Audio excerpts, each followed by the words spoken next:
Alright, what's up guys? I'm back once again and I'm gonna be playing some Killing Floor and talking about, well, this time I'm gonna be talking about Killing Floor. I'm gonna be talking about this game I be playing all the time. I still keep downloaded on on multiple devices. So I want to talk about Killing Floor. I want to talk about this game that I sink some of my hours into. I have the first one and the second one. I never played any of the mods or anything like that. And for context, these are my levels on here. I can't show my levels on Killing Floor 2 because I don't have it installed, and I'm not going to install it just for the sake of showing. But yeah, this is my Killing Floor account. I love sharpshooter. It's my favorite class. I've played like hard mode. I don't think I played like hell. I think I played Hell on Earth with like probably about one or two times with like multiple people. But other than that, no, I've not played Hell on Earth. But I want to talk about why Killing Floor 1 is such a good game and why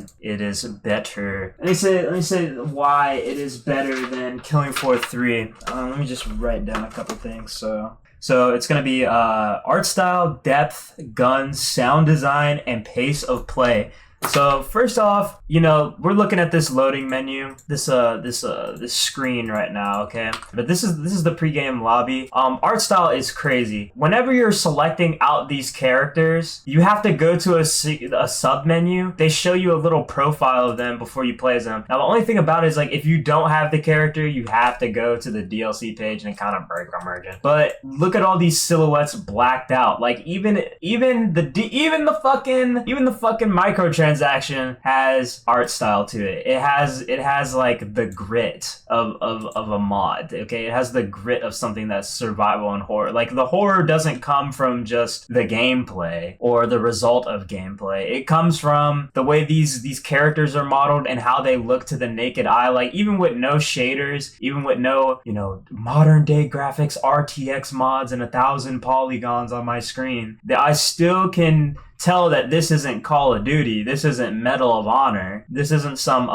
Counter-Strike mod. This is Killing Floor. It has its own unique art style, and it looks gritty, it looks raw. It looks so nice on the eye. You get these TF2 guys if you own TF2 or whatever, so they had like a Steam collab or whatnot. You can be all these other DLC characters, but even if I'm not able to select them, from the small group that you're able to just get straight out of the bag, there's still a little bit of character expression that you're able to show. So we're going to go to the police gas mask guy here, and I think for this video I'm just gonna go ahead and I'll play support specialist or whatever. So yeah, you load into the game, art style, boom. Okay, if I took a screenshot of this right now, it looks good. It just does liminal space so well, even though these trees are low res and the base of the tree is a square, and this is just a repeating JPEG field. The way it loads in, it just cooks. It just feels right. The way the Zeds walk in the sunset, like their silhouettes, the character outlines are recognizable. Like you don't have to wait for that perfect moment to take a screenshot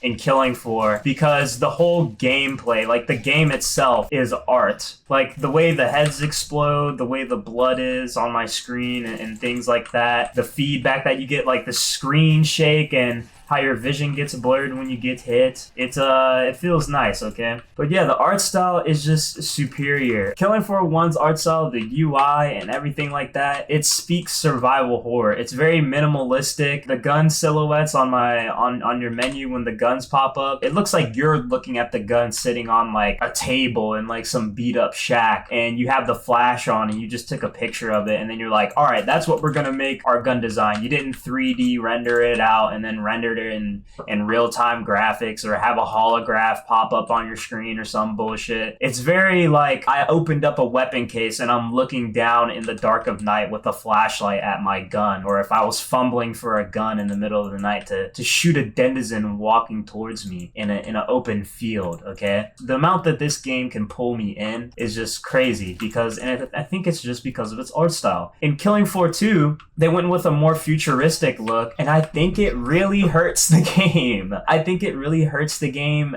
badly. I don't think you can hear it that much in this video, but the trader will come over a walkie-talkie and you'll hear a little and it'll be like, come towards me. Things like that during the middle of the round when the round's almost about to be over. The trader comes over the walkie-talkie and is like listening to you. It really keeps everything in world.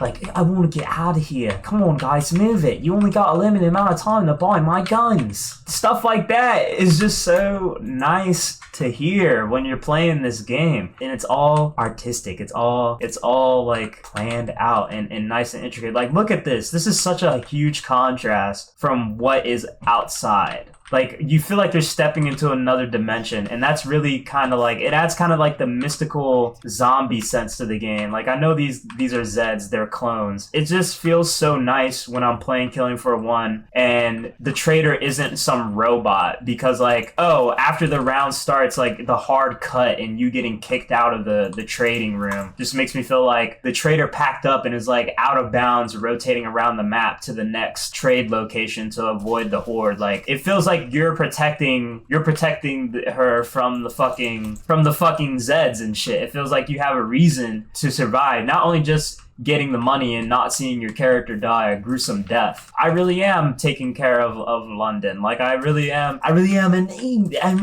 from these places in Europe. I'm traveling around Europe and I have a reason to save survivors and things like that. That's the type of feel this game has. But in Killing Floor 3 and Killing Floor 2, when they're abandoning their art style to go to this more futuristic look, and it's like, you have to be a hero to save the world from the Zed threat. And you're getting teleported to Krampus's lair, and it's like, it just feels so modernized. It feels so chuddified. Like, it feels so like the game just gets Reddit, like a fresh coat of like Reddit paint. I'll say that. Invent a new term. Killing Floor 2 and Killing Floor 3 got the Reddit coat of paint. Okay, the Reddit seal of approval. Because my god, are those games just so goddamn boring to play, man. Like, holy shit. Like, yeah, can I play Killing Floor 2? But I gotta be listening to music. Because I can't listen to the characters talk. Because they fucking sound like shit. Okay, I can't listen to the sound of the gameplay and the guns. Because the starting pistol, listen to this pistol. It's got kick! It's a boom, boom, boom, boom. The starter pistol in Killing Floor 2 sounds like someone who played Roblox coded it, bro. Actually, that's not even true. Because I played some Roblox games that got good gun sound and good gun design. And I go play Killing Floor 2 and the guns sound like pew pew pew, Call of Duty gun, pew pew pew. Fuck! Code the gun right, bro. So that's what but another thing I want to talk about Killing Floor 1 is I want to talk about the depth, the skill expression. I recently watched a video talking about Killing Floor is still good, or Killing Floor is still good or something. I don't know. I watched the other day. I'll probably look at it in my YouTube history or some shit like that. But Killing Floor has depth. I want to give you a quick rundown of the depth in this game. Killing Floor 1, you have a weight system, so you're only able to carry a certain amount of weapons. You're able to carry as many primary weapons as you want, but they have weight to them. So if you want to carry like a bunch of pistols, you can carry a bunch of pistols, but you can't carry a bunch of dual-wielded pistols. If you want to carry a bunch of pistols, well, you might not be able to carry that MAC-10, or you might not be able to carry that shotgun. Everyone gets the same amount of resources, but the thing that adds depth to the game is that the way you interact with all these different choices. You can play whatever class, and you can play a class that modifies your gun, but some classes get buffs all across the board, and then some other classes don't get buffs all across the board. Like, you get bonus headshot damage on sharpshooter. So if you hit a headshot with a shotgun, it's gonna be better. Okay, you're gonna be dealing more damage to the critical spots on Zeds. You're gonna be getting more bang for your buck. That's why sharpshooter is kind of like, you know, the main character class, because they're able to deal with trash mobs and big mobs at the same time, but they're not able to like do crowd control. Like, they can't spray down an area and clear a screen like how a demolitionist or a commando can. Same way how like the support class is really good at just like, I don't know, crowd control, like laying lots of damage downrange and spreading, like able to hit multiple targets at once and stun. So like that just describing that system alone is a reason why there's depth, but also there's depth in the movement. All the Zeds in this game kind of grab you. Like, everyone has the grab. It's not like how in Killing Floor 2 and 3 where like if a Scrake hits you, you can still kind of kite them and walk away from them. But getting touched by the Zeds adds so much horror to the game, because when these these motherfuckers get close to you, not only do they make you get screen shake and blur, so they're CCing your screen, you get camera shake and your screen gets blurred. So you get vision impaired no matter what Zed hits you. Even if the bloat hits you with vomit and your screen gets like fucking CC'd and you can't see as well, it's like a JPEG. But in this game, like if I get hit by the fire, like if I move sideways, there's fire on my screen. It just adds to the intensity. But it's not like there's a fire effect border like around my screen or anything like that. It's solely just it's emanating from my character and just showing up in my camera. So in terms of getting feedback from when you're taking damage, this game is like better. Just look at these visual effects, bro. Ah! And they're slowing me! It's just fucked, okay? The effects on top of each other just add for such a crazy experience when you're playing this game, okay? Alright, it just this game kind of slaps, alright? The depth is like, when you get hit in this game, it's more consequential, whereas like in Killing Floor 2, when you get hit, you can like parry, you can still run away. All the Zeds in this game CC you. All of them CC you. The Scrake, if the Scrake does their little chainsaw attack on you, you get CC'd. So not only is he hitting you for big damage and shredding your armor, he's fucking keeping you close so he can hit you with another one. So they get guaranteed hits on you because you get hit. So your kiting and your movement speed is important. And holding out your knife is the only way to move faster, unless you're a class that has like movement speed bonuses, which is the medic and the berserker, because those are the kiting tank damage classes. Medic is kiting support and berserker is like kiting damage. But that's what's going on there. And like also another thing that ties in with movement, so you move faster with your knife out. If you shoot certain guns, I'm holding my W key. When I shoot my shotgun, I stay in place for like 1 second. So it's like if you're moving forward towards a target and shooting, or moving away and shooting, it like matters. Like the direction you're shooting and moving matters so much in this game. Like every Zed can sort of like CC you or soft CC you. The clots in this game, they full on stop you. But other mobs in this game, they will dead ass just screech you to a hole or put you in a situation where another Zed can fuck you. The thing that adds depth to like the Zeds and how they work together to kind of like force you in a situation, like even though I'm in an open field and I can kind of, this is like Infinite Kite City, the map. This is like, gives you like an open area to just run around and you don't really have to feel the fear of like getting trapped at like a corner or some shit by the Zeds. Like you can always kind of like kite them out. The thing that kind of like complements them is like a clot will grab you for a short enough time for a husk to line up a shot on you. The husk predicts your movement, but you can move slightly to the left or the right before they shoot and then move the other way to get to bait their shot out. Or when they shoot, they kind of like shoot at your feet and where you're going. So if you're not able to move because you're like trying to stay still in an area and have accuracy and shoot, you can sometimes just jump and get away with the bullet flying right under you. So things like that, little gameplay mechanics like that, really add depth to the game. The guns, I kind of touched on the guns a little earlier. The gun, like the feedback, the way the guns are modeled and how they look in the different lightings in the game, the weight, like the screen shake, the recoil on every single gun, like your recoil not resetting after every shot. Like my crosshair will keep moving up and up the screen unless I pull down. There's no like the fake recoil where you shoot and then it comes back down. Your recoil will just carry your crosshair straight up into the fucking sky, no matter what gun you're using in this game. So the guns feel like they have more kick to them because after the recoil is over, the gun still stays up in that position and you have to bring it down. Like the guns really do kick your screen like up. It's not that fake like recoil that people make in their games where it's just like crosshair and screen shake recoil. That type of recoil like fucking sucks. I'm gonna be honest with you, it just gives me a headache and it makes it harder for me to just stare at my screen and play the game for longer periods of time.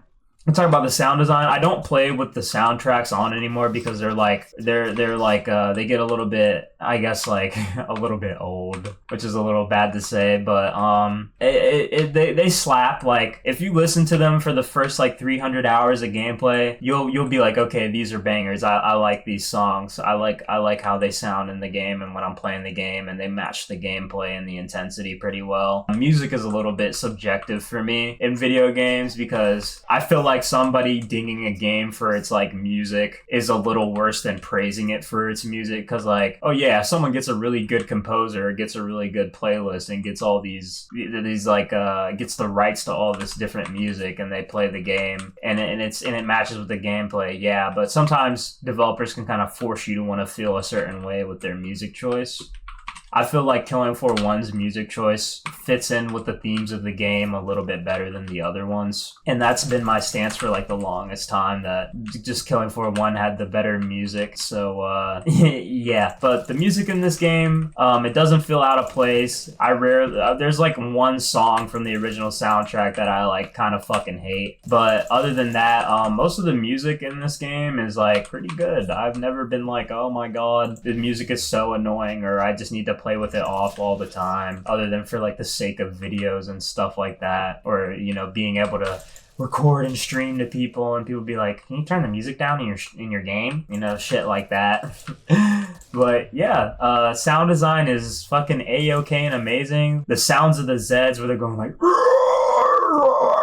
you know, groaning from the distance, and when a Scrake runs up on you, he's like, you know, you never hear them you never really hear the zombies until they get close. When they're behind you, they're not just screaming, so you have echolocation. Like, you really do have to look and see where these motherfuckers are, because most of the time they're silent until they're close to you. Like, you can see the smoke effect of his chainsaw in the distance. If you're in an enclosed environment, you only start hearing them until he gets really close up on you. Certain sound cues mattering more than the visual cues. They kind of make the hair on your skin stand up, because it's like, oh shit, like this motherfucker just got close to me, and now they're about to like hit me with a move that's about to disorient me, or hit me with a move that's about to stress me out, or make me like, I guess, sort of like scared. Like, it adds horror to the game. Killing Floor 1 really handles its sound design, I guess, very neat. They don't do too much and they don't do too little. It's just the perfect amount. I love how the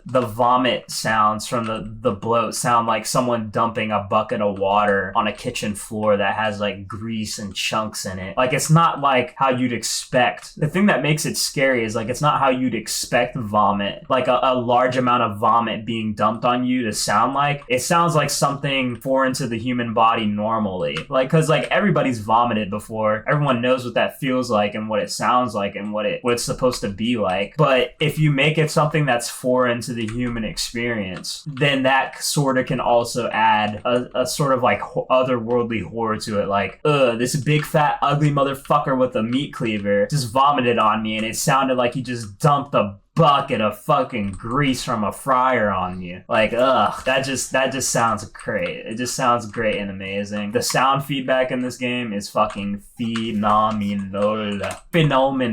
I'm gonna drop that gun on the floor, and hopefully it lets me sell it and come back and pick it up.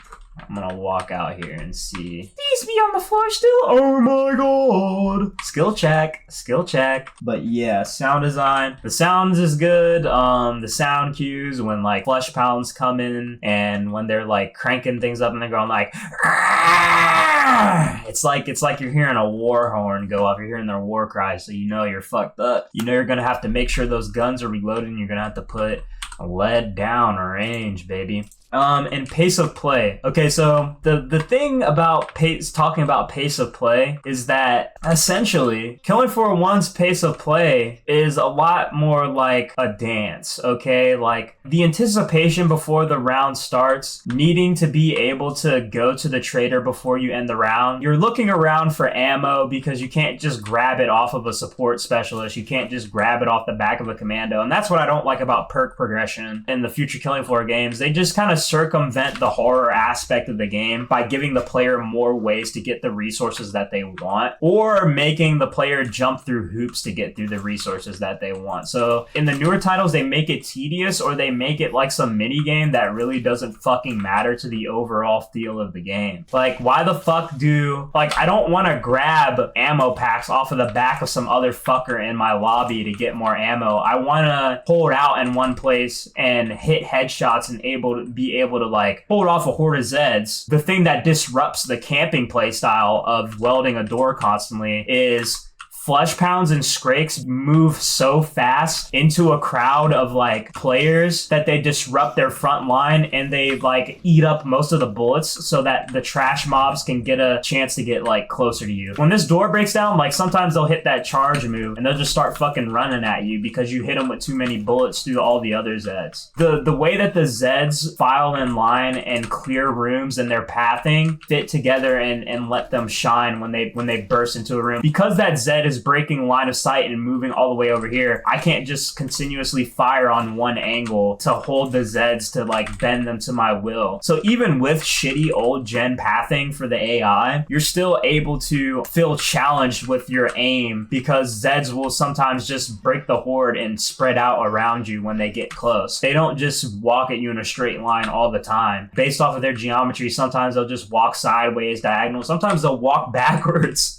while facing you. Yeah, having limited move speed and not being able to sprint unless you're unarmed, you can one-shot Clots, and I think you can like two-tap Gore Fast with your knife out, but every other mob in the game you cannot effectively kite out with your knife. Repositioning and moving fast means you're unable to deal damage, and that means like Zeds are able to take space from you, and like because they're able to take space from you so fast, you have to become unarmed and vulnerable to like reposition yourself perfectly and be able to use that movement speed to give you space to hit shots. In the other games, you can just sprint or use some hero ability, crouch sliding, being able to sprint with your gun out. It doesn't add to the horror of the game. It takes away from the threat that you feel from being close to enemies. Your response time is a lot faster to the threats in front of you. So that takes away from the horror if I'm able to deal with targets easy. You gotta be able to feel vulnerable and feel threatened in a survival horror to make the gameplay work. Like dying in the game doesn't feel like this nigga's already enraged!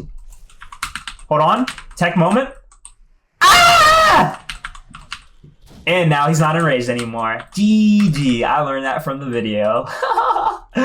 But yeah, like things like that, being able to parry, like there's no parry mechanic for the bigger Zeds, but I'm able to stop like the Flesh Pound from fucking enraging if I'm able to oh my god.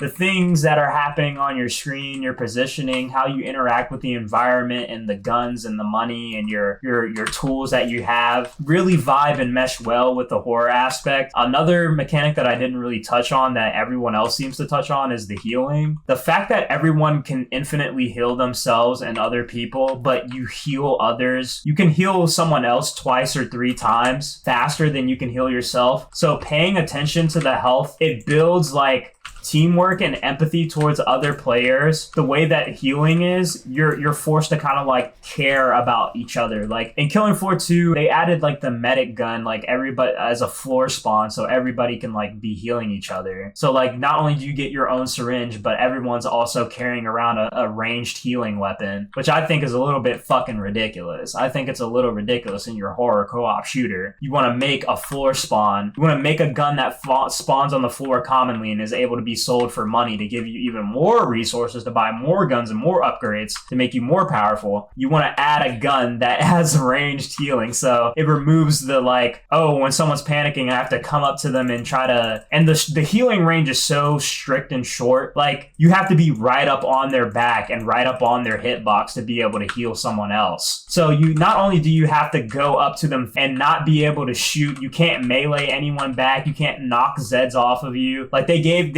you the ability to melee at all times. So you can, yeah, Zeds that are able to stun you and hold on to you, just fucking hit your F key and fucking make them not able to hit you. Like that shit be pissing me the fuck off. It's like, why even bother? Like why even fucking bother feeling threatened by getting hit or being far away from your teammates if they can just heal you from 1,000,000 meters away? that just feels like shit. It feels like garbage. So pace of play is completely ruined in the newer games because you just are able to heal from super far away. You can deal with mobs from super far away. You can sprint and reposition from the touch of a button. Even if you get grabbed, you can break the grab. And the only grab in the game that it fucking matters in Killing Floor 2 is the fucking EDAR grab. And that's from a million miles away, so it feels like shit. It doesn't feel like you get punished for getting too close to the Zeds or too close to your enemy in a horror game. You get punished for being too fucking far away from them. So what the fuck?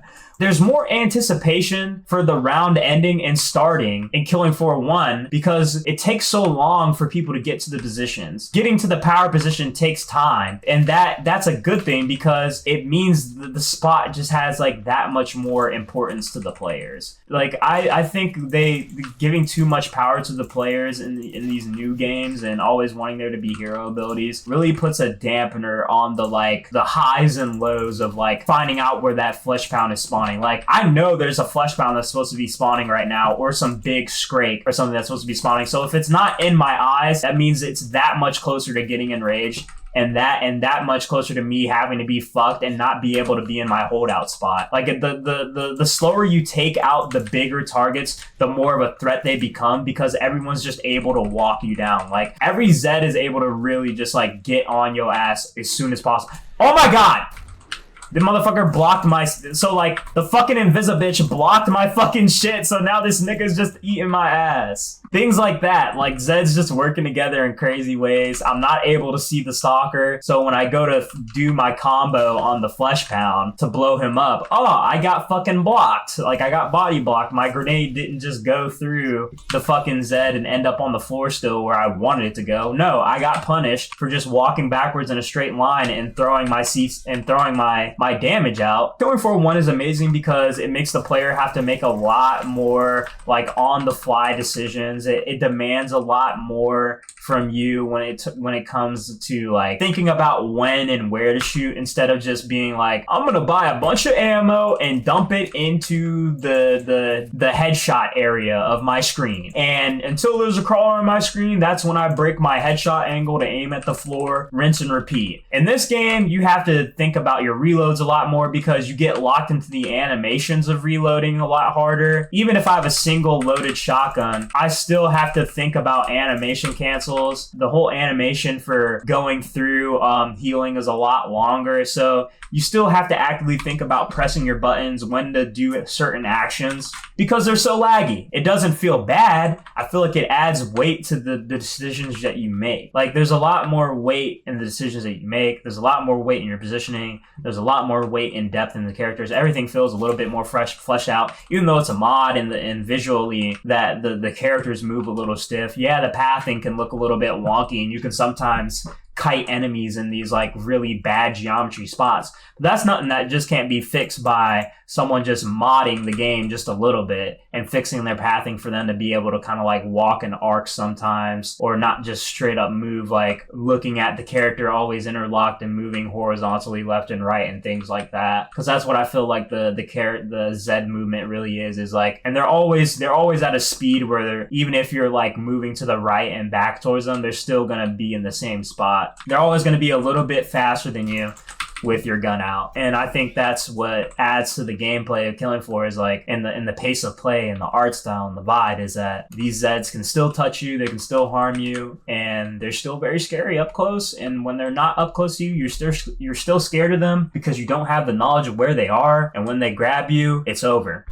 So yeah, that's I'm gonna stop yapping so much about Killing Floor. Obviously, I am very passionate about this game. Sorry if my thoughts are a little bit mixed up or all over the place about the game, but hopefully I conveyed to you some of the important reasons why I think this game is superior to the other titles, and why the newspaper clippings on the wall, missing, London Times attack, brutal murder is heard around the city. Yeah, that's why I think this game is pretty crazy, and more people should play it. it. More people should give it more props than it actually gets, because this game is fucking brutal. It still is hard. So yeah, you know, my name is Mang Big L19, and thank you for watching, and thank you for listening to me ramble and yap and talk once again. Yeah, have a nice one, bruh.